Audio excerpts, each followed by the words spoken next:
সংসদ ভবনের সামনে 24 ঘন্টা জঞ্জাট, গাড়ি আর গাড়ি, মানুষ আর মানুষ এখানে চলাফেরা করত।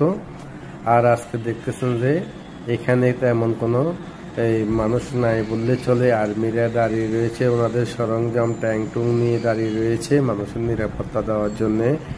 এবং বিভিন্ন এই অ্যাম্বুলেন্স গাড়ি কিংবা আর্মিদের বিভিন্ন অন্যান্য গাড়ি, যারা যে গাড়িগুলো রয়েছে প্রশাসনের, এগুলাকে ডাইভার্ট করতেছে।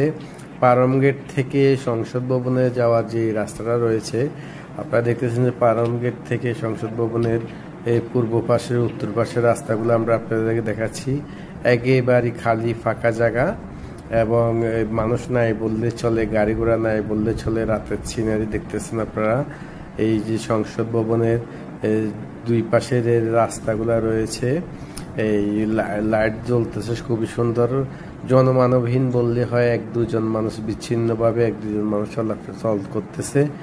আসলে মানুষের মাঝে একটা আতঙ্ক বিরাজ করতেছে, বিদায় দেশের পরিস্থিতির উপরে মানুষ একটু ভয়ভীতি মানুষের হৃদয়ে কাজ করে। তাই মানুষ বের হতে, গাড়ি ঘোড়া বার করতে, রিক্সে বার করতেছে। অনেকজনে আমাদেরকে জানিয়েছেন যে আসলে ওনারা আতঙ্কে রয়েছেন।